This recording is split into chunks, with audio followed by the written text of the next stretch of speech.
Silvio, você tem uma história muito linda de inspiração, de construção de família, de vitória. Eu queria que você começasse a falar um pouquinho do seu mundo, como que foi o teu mundo e como que foi a sua superação diante disso. Você começou nas drogas com muito novo, é isso? 13 anos de idade. E aí, como Eu que fiquei foi? durante quase 15 anos nas drogas, né, desde a minha adolescência em Minas. Eu simplesmente fui criado numa família maravilhosa, com princípios, né, e com, tenho caráter, personalidade, mas o sistema ele é muito atraente. Então, quando eu me vi, eu estava envolvido com os amigos, né, comecei a estudar à noite, e aí você vai se envolvendo, né, saindo com os amigos, uma curiosidade, aprender aquilo que o sistema, aquilo que o mundo oferece. E com isso eu perdi minha juventude, eu perdi bons empregos, eu perdi a minha saúde, eu perdi minha vida. E isso foi até os 28 anos, até os 26 anos mais ou menos, foi quando eu comecei a namorar a minha esposa. Eu estou com ela há 41 anos, né? Então eu a conheci num ônibus, nós começamos a namorar. E até então eu viajei o mundo todo, o Brasil todo, em busca de prazeres, de satisfação, de drogas e tal. Uma vida totalmente desregrada. Foi quando eu conheci a minha esposa. Eu comecei a namorar, aí casei, aí começou a bater a responsabilidade. Agora eu tenho uma mulher, agora eu tenho uma pessoa que eu tenho que ter responsabilidade para com ela. Nasceu minha filha. Aí a coisa foi ficando difícil. Eu adquiri uma enfermidade que em 1978 eu me aposentei. É uma distrofia muscular, que eu descobri já jovem, já eu usei muita droga injetável, durante 10 anos eu fui viciado em droga injetável. E nessa situação eu fiquei desesperado. Foi quando eu comecei a fazer tráfico de droga na Vila Mariana, em São Paulo. E aí eu tive problema na justiça, eu tive problema com o traficante, a minha situação difícil com a minha mulher, com a minha filha, a minha situação muito difícil. Foi quando, nesse momento, foi que eu comecei a pensar, como é que eu vou sair da situação? Não tem solução, não tem conselho. As pessoas que conviviam comigo falavam para mim sair daquela situação, mas não tinha como. Não havia uma forma, uma maneira, eu não conhecia. Até foi que eu tive uma experiência com Deus. Eu comecei a ler a Bíblia, eu tive um encontro, a minha filha nasceu com um problema sério de enfermidade, ela foi curada através de uma leitura da Bíblia que eu li em João 15:7, que diz, se vós estiverdes em mim, as minhas palavras estiverem em vós, tudo que você pedir vai ser feito. E eu disse, isso é verdade, fumando maconha, lendo a Bíblia. Eu falei isso para Deus, numa madrugada, num sábado de carnaval. Eu preso dentro de casa, que minha mulher não deixou sair. E naquele desespero eu falei, se isso é verdade, cura minha filha. Ela tinha 10 meses de idade, né? E 3 dias depois eu encontrei uma menina que ela disse, você crê que Deus pode curar a tua filha? E eu falei, eu acredito. E aí ela sumiu aquela enfermidade. E eu comecei a acreditar naquele livro, na Bíblia Sagrada, e foi quando encontrei um rapaz que me levou para a igreja em 1979, fazem 36 anos. E a partir dali eu tive uma experiência que quando eu entrei na igreja, disseram, o teu problema, Silvio, não é as drogas. Você não tem problema com droga, o teu problema é falta de um relacionamento sério com Deus. Quanto que você vai na igreja, quanto que você lê a Bíblia, quanto que você ora? Nada, não faço isso. Então, esse é teu problema. Você precisa entender que você tem uma natureza que precisa de Deus. Você tem um interior que tem fome, que tem sede de Deus. Você não conhece isso? Não. Você acredita em Deus? Acredito. Você acredita em Jesus? Acredito. Você acredita na Bíblia? Acredito. E por que você não muda? Não sei. Ele disse, eu sei, porque você não leva Deus a sério. Foi quando eu entrei na igreja em 1979. E aí a minha história mudou da água para o vinho. A partir daquele momento, até hoje eu não usei mais nada. Então, o meu filho, a minha filha, eles nunca viram eu usar droga nenhuma. Eu larguei totalmente há 36 anos e eu trabalho na igreja, hoje eu moro aqui. O meu trabalho é aqui, eu trabalho na recuperação de dependentes há mais de 30 anos, com viciados. Então, os meus filhos foram criados dentro de um sistema que eu acredito verdadeiro, que é a palavra de Deus, orientado pela palavra. E na juventude, o Tiago entra nas drogas. Agora você imagina a minha situação. Eu trabalhando com dependente, eu atendo ali na outra sala com a porta aberta. E eu atendendo, ver ele chegar da rua, drogado, e chegar de manhã, passar a noite na rua. E eu atendendo as pessoas, aconselhando a sair das drogas e meu filho nas drogas. Você pode imaginar que dor é essa? Como que foi para você, Thiago? Por que você, com todas essas referências, você entrou nesse mundo e com quantos anos foi isso? Eu cresci, posso dizer, com toda a estrutura, né, que uma família pode ter, mas eu acredito que o mundo ele tem um sistema montado para vislumbrar algumas coisas que elas acabam mais te consumindo do que você consumindo a elas, né? Eu, por volta de uns 15 para 16 anos, eu me envolvi com as drogas, né? Também através de escola, de pessoas que você anda junto, as pessoas estão fazendo, você naquele meio acaba, obviamente, se envolvendo, né? E fiquei praticamente uns 9 anos fazendo isso, 9 para 10 anos fazendo isso, né? De uma forma quase que diária e integral, né? Fumava maconha todos os dias, inclusive para trabalhar, de uma forma quase que natural, né? O viciado ele passa a entender que aquilo é o mundo dele, né? E aí, como que foi esse desenrolar? Como que foi esse desapego? Como que você conseguiu entender que esse não era o teu mundo? Como que você conseguiu se apegar às referências que você tinha e talvez desprezava? No ano de 2004 para 2005, nessa época eu trabalhava já em São Paulo, já tinha ido embora para São Paulo, até porque não queria ter minha família perto para poder fazer as coisas Que continuou fazendo. que eu achava que eu deveria fazer, mas sem deixá-los chateados, né? E eu estava trabalhando nessa época numa produtora, eu era produtor de cinema, né? Fazia produções e tudo. E eu morava sozinho e trouxe na época a minha namorada para morar comigo, né? Que hoje é minha esposa. Só que nesse meio tempo dessa loucura, tal, ela não consumia nada, eu sim, né? Eu usava droga, fumava em casa, ela não. Fazia plantação em casa, que ela me falou. Tinha até uma estufinha em casa para mim, né? E eu lembro que ela veio a se converter com meu pai. Meu pai um dia foi pregar na igreja, ela veio aqui em casa, foi para a igreja e acabou se convertendo. E a partir daquilo, a gente não conseguia mais conviver bem, porque ela queria ir para um lado e eu queria ir para outro, né? E eu me lembro que uma certa situação, ela falou, olha, eu estou indo embora. E eu sempre tive um conceito de família muito forte, né? Eu cresci numa família, meus pais são casados, e eu tive todo um ensinamento. E naquele momento começou a vir todo o ensinamento que eu tive da parte deles, tudo que eu aprendi, aonde eu teria saído da minha vida. E eu naquele dia, junto com ela, a gente acabou se acertando. Eu voltei para os caminhos do Senhor, né? Fiz um concerto com Deus e posso falar que foi instantâneo, né? Hoje ela está aqui comigo, ela pode falar para vocês assim que a partir daquele dia, eu lembro até hoje, 2004, eu nunca mais nem bebi, não consumi nada, porque eu lembrei todo aquele ensinamento, tudo aquilo que eu tinha comigo, né, e fui atrás daquilo. Daphne, foi uma batalha para você? Como que foi, assim, sustentar e dar força para ele poder enxergar um novo mundo, assim? A princípio nem eu sabia como conseguir isso. E eu aprendi através de Deus também. Ele que me deu força e foi me ensinando. Eu também não era convertida, não cresci na igreja. E aí, vindo pra cá, o meu sogro começou a falar. Eu falei, poxa, eu venho de uma família que também não tinha o pai e a mãe, filhos de pais separados, né? E eu falei, poxa, eu queria tanto ter uma família diferente, uma família estruturada.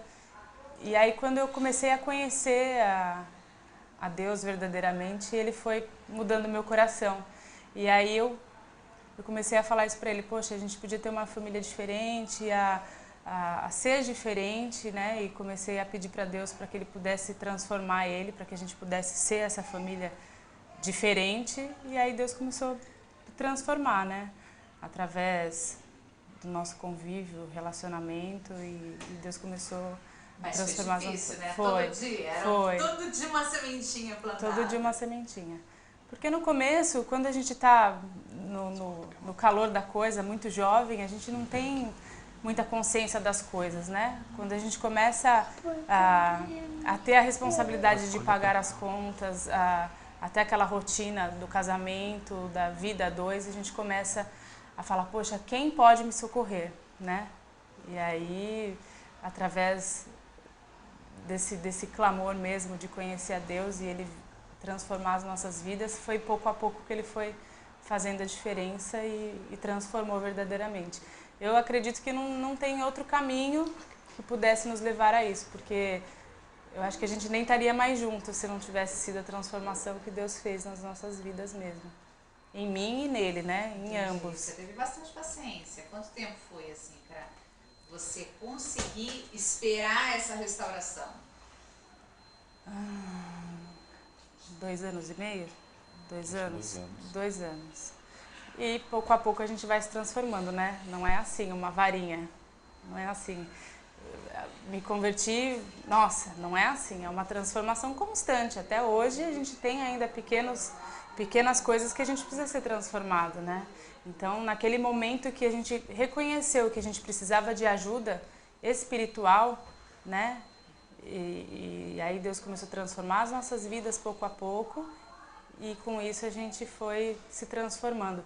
Mas inicialmente a gente vivia naquela doideira do dia a dia, correria e tal, e a nossa vida em si era aquilo, era o passado dele. Só que começou a sufocar, começou a se transformar num vazio, né? E aí esse vazio foi preenchido quando a gente começou a buscar os caminhos certos de Deus. E Ele foi transformando pouco a pouco a nossa história e está transformando até hoje, né? Mas inicialmente foi difícil. É o que eu mais falo pro pessoal aqui, né? Por mais que a gente passa, ninguém é perfeito, mas não desistir. Sempre acreditar. Caminhar, perseverar, tem valido a pena. A vitória é certa? Com certeza. Principalmente porque nós temos esperança, né? Nós temos um Deus que nos concede tudo. É só crer e esperar que Ele fará. Eu digo para todo mundo que assim, eu sempre tive no meu pai o meu melhor amigo. Né? E ele sabe que nos meus momentos melhores ou piores eu sempre conversei com ele sobre essas coisas. Ele sempre teve uma palavra, como eu disse, de referência para mim. Muitas vezes quando eu não estava bem, chegava em casa virado e ele chegava e como um pai conversava comigo e me dava as instruções daquilo que realmente era importante para mim.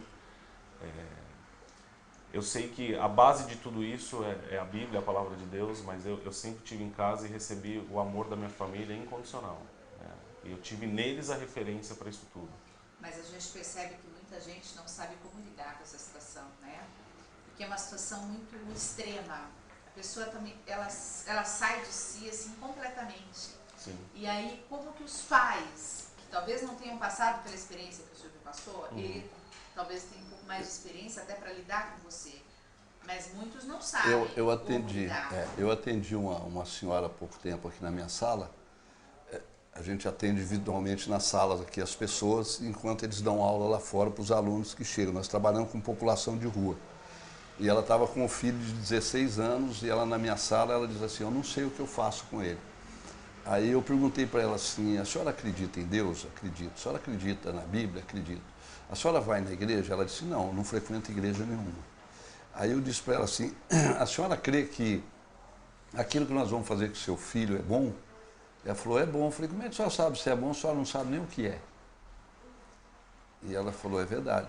Aí eu disse para ela assim, a senhora nunca instruiu o seu filho na verdade, na Bíblia. Ela falou, não. Eu falei, então, a Bíblia ensina a criança no caminho que ela tem que andar. Até na velhice ela não se desvia. Né? A senhora nunca teve esse princípio. Eu me lembro que o meu filho, quantas vezes na minha sala, eu atendia, depois que eu atendia todo mundo, eu chamava ele na sala, e ele sentava na minha frente, eu com a Bíblia aberta ali na sala, eu dizia para ele, Tiago, teu pai vai falar contigo não como pai, porque como pai você não me ouve. Eu vou te falar como homem de Deus, eu vou dizer para você aquilo que a Bíblia diz a respeito daquilo que você está fazendo. E ele falava assim muitas vezes, pai, vamos conversar, mas sem Bíblia. Ele não queria ouvir aquilo que eu falava da Bíblia, ele queria que eu conversasse. E nós conversávamos muito, eu sempre todas as vezes que ele chegava de madrugada, eu estava acordado esperando ele. Todas as vezes, esperando, todas as vezes, eu e a minha esposa. Ele chegava e a gente sempre recebeu, porque eu sempre acreditei, tem um versículo na Bíblia que diz que o amor nunca falha. O amor não falha. Então, eu sempre tive que entender que ele, por mais errado que ele estivesse, ele era meu filho. Eu nunca fechei as portas para ele. Nós nunca deixamos de aconselhá-lo, de amá-lo, de respeitá-lo, de valorizá-lo. Eu sempre dizia para ele, você tem jeito, né? Então olha o estado que você está aí. Claro que muitas vezes com ordem, muitas vezes com dureza, muitas vezes... Eu cheguei até a ponto de querer batê-lo depois de grande, e ele falava para mim assim, pai, se o senhor quiser me bater, eu vou deixar. Porque se eu não deixar, o senhor não bate. Ele é mais forte do que eu, né? Mas ele sempre me respeitou assim. Então, o sistema estava atraindo. E como é que a gente consegue tirar o camarada dessa situação se não existe conselho, não existe tratamento, não existe curas, humanamente falando? É uma troca de valores. O maior valor que o viciado tem na vida é a droga. Ele troca tudo por ela. Ele perde pai, mãe, esposa, filha, ele perde o emprego, ele perde a dignidade, a honra, a moral, a autoestima, ele perde a credibilidade, ele perde documento, ele perde tudo. Porque o maior valor que ele tem é a droga. Se pôr a família e pôr a droga e mandar um camarada escolher, ele escolhe a droga. Por quê? Porque ele é dependente daquilo. Ele depende daquela química, entendeu? Por mais que ele chore, ele queira sair daquela situação, ele não consegue, porque ele depende. Então é uma troca de valores. Para a gente tirar aquele valor dele, nós temos que dar um valor muito maior. Entendeu? Então, porque fica um vazio. A sociedade, a família tira a droga do viciado. Mas o que coloca no lugar? Entendeu? Então existe um vazio. Nós temos um interior que é o que precisa. A Bíblia diz assim, dá a Deus o que é de Deus. Tem uma parte dentro de nós que só cabe Deus. Esse é o valor da fé, é o valor da religião, é o valor do cristianismo. Nós precisamos entender que nós somos imagem, semelhança de Deus. Nós somos criados com caráter, com personalidade, com dignidade, com sentimento, com autoestima. Nós somos criados para viver bem. Deus nos criou. Então, de repente, um jovem como ele entra nesse mundo, como eu entrei também, porque o mundo é muito ilusório. Ninguém vai, às vezes, por questão de família, porque as pessoas, Deus criou o ser humano para viver bem, mas o sistema parece que está sempre faltando alguma coisa. E essa é alguma coisa que falta na vida da pessoa, não é a droga, é Deus. É tanto que ele acaba se viciando, depois ele quer sair, ele não consegue, porque ele está perdido. E a sociedade não sabe tirá-lo. A família fica desesperada, não sabe o que fazer. Eu atendi um pai um dia ali na porta, ele com o braço quebrado, porque o filho quebrou o braço dele com martelo. Começou a quebrar tudo dentro de casa, naquela agonia da droga, entendeu? Querendo dinheiro, o pai não dá, ele começou a quebrar tudo, o pai foi tirar o martelo, ele quebrou o braço do pai, o pai desesperado veio aqui em busca de solução. Aí ele falou para mim, mas ele não quer ajuda. Eu falei, então não tem jeito, se ele não quiser, não tem como. Entendeu? Então, eu sempre acreditei que havia solução para a vida do meu filho. Eu nunca deixei de acreditar, por quê? Porque a minha vida foi mudada. E eu trabalho na recuperação de dependentes e a recuperação é 100% desde que a pessoa quer. A prova disso é meu filho. Ele teve uma experiência e foi tão interessante que quando a esposa, ele me apresentou a Daphne, que eu não a conhecia, a primeira vez que ela veio aqui, ele já estava morando com ela, né? E ela me ouviu falando de Deus, eu comecei a falar para ela e ela aceitou esse plano e ela foi embora. Então eu pelo telefone ou pela internet eu conversava com ela a respeito da Bíblia, falando sobre ele. E aí você falou uma coisa, porque a pessoa ela não quer nem ouvir, não quer procurar tratamento. Exatamente. E esse pai teve o braço quebrado. Então se ele não quiser ajuda, não tem o que fazer. Aí eu falei pro pai. Mas ninguém quer ajuda. Assim, interessante, porque a pessoa quando ela está mergulhada nesse mundo, ela não quer ajuda. E eu falei. Eu queria. Eu vejo que não só comigo, eu tenho amigos, tenho pessoas que eu conheço, e uma das frases que eu sempre digo é que quando você chega no fundo do poço, a única saída é para cima. A maioria das pessoas quando está no fundo quer sair. Sim. Aí elas buscam ajuda. Mas quando está no fundo do poço? Eu, graças a Deus, não precisei chegar no fundo do poço. Eu posso dizer que na minha vida, a estrutura familiar que eu tive fez a diferença. Eu me lembro que eu tinha ido viajar, estava na Bahia, longe. E era um Réveillon. E eu lembro que assim, no ápice da minha loucura, eu lembrava da minha família. Era o que eu mais lembrava. Eu sempre tive essa referência. Algumas pessoas não têm. Mas independente de qual seja essa referência, todas as pessoas que eu conheço, hoje a gente está em São Paulo, a gente está envolvido também com um trabalho de recuperação lá pela BCP, e a gente vê inúmeras pessoas clamando por ajuda. E até por não ter essa ajuda, recorrem novamente à droga. A droga ela acaba sendo primeiro um refúgio e depois uma fuga. É sempre essa compensação. Então, independente de qual a situação, o cenário é sempre esse. A pessoa acaba sempre indo para isso. É sempre inicia-se com alegria, mas depois é sempre uma fuga da desgraça. Porque se você perguntar para todas essas pessoas que estão na rua hoje, todos eles, quer sair disso? Eu quero. Mas no momento em que bate aquele vazio, que é o que a gente está conversando, a primeira ação é ir atrás da droga, que é o que momentaneamente preenche aquilo. Então, eu tive esse auxílio e mais uma vez, né, minha família, meus pais, minha mãe, meu pai, todas as pessoas que nos cercam sempre estiveram ali para falar: você tem dignidade, sabe? Tem esperança para sua vida, né? Existe um amor por trás de você. A gente sabe que toda a família ama os seus filhos, né? Os seus pais amam os seus filhos. Mas eu acho que ter esse ponto de equilíbrio e entender, porque eu quando jovem, o meu pai nunca deixou de ser meu pai, mas em alguns momentos ele deixa de ser aquela referência. Porque você está na rua, você está olhando pessoas, você está admirando pessoas e o que elas fazem, independente do que seja, né? Então, eu vejo hoje pelo meu filho, eu tenho um filho de 3 anos, né? E eu sou a referência para ele quer fazer o que eu faço, ele quer ir no meu trabalho comigo, ele quer estar comigo na igreja. Então eu procuro fazer as mesmas coisas e orientar ele nesse caminho e, obviamente, ficar alerta da mesma forma que meu pai ficou, para que quando sobrevenham essas coisas sobre a vida dele, a gente possa dar um respaldo, né? Então eu acho que isso é muito importante. Legal. O que você diria para ele? O que você diria para ele? Eu sempre disse para o meu filho, todas as vezes que ele saía, queria sair, eu falava: filho, quando você for entrar numa situação, qualquer situação, pensa em mim, naquilo que eu falo para você. E ele dizia para mim assim: pai, o senhor parece um urubu em cima de mim. Quando eu vou fazer uma coisa errada, eu vejo o senhor falando comigo, né? E sempre foi assim, né? Eu sempre orientei ele, e ele sabe disso, que às vezes que ele errava, ele pagava um preço. Eu me lembro que uma vez ele foi onde você foi?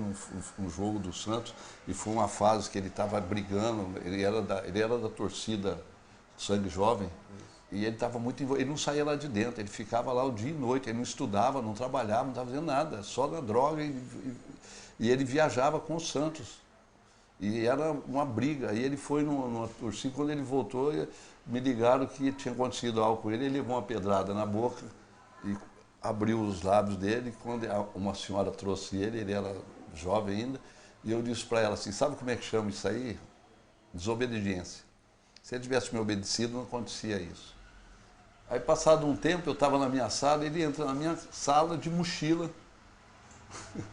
com a mochila nas costas, e dizendo: pai, uma vez o senhor disse para mim que para mim não ir no lugar, eu fui, aconteceu um problema, eu fui contra a sua vontade e aconteceu esse problema.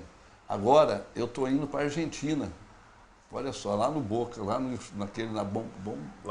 La Bombonera, imagina, Santos e Boca. Meu Deus, aquilo é um pavio de pólvora, é um barril de pólvora. E você vai lá, filho, você não vai, pai. Ele dizia assim: pai, presta atenção, eu já estou com a mochila nas costas, eu estou com a passagem na mão, eu estou indo, o senhor querendo ou não, eu vou. Só que quando eu fui na desobediência, aconteceu isso, está arriscado eu morrer nessa viagem. Ele me encostou na parede, porque se o senhor não deixar, eu vou. Então eu quero ir com a sua bênção. Olha que coisa, ele sabia me ganhar, né? Então eu tive até que orar por ele, falar: tá bom, o pai vai abençoar você. Porque eu fiquei pensando, se ele for na minha desobediência, acontecer uma desgraça lá, quem vai sofrer sou eu. Não é verdade? E aí eu falava para ele, filho, eu vou orar por você, mas não faz nada errado. E aí eu sempre orientei nisso. Eu sempre falava para ele, a tua desgraça é a minha, o teu sucesso é o meu. Né? Naquilo que você prosperar, naquilo que você tiver sucesso, meu filho, eu vou estar feliz, porque o teu sucesso é o meu sucesso. Bom, o que eu tenho para falar é que agradeço muito ao Senhor por tudo, amo muito o Senhor e quero dizer que o teu papel como pai na minha vida foi essencial, viu? Obrigado por tudo. Tá bom? Te amo. Te amo. Deus abençoe.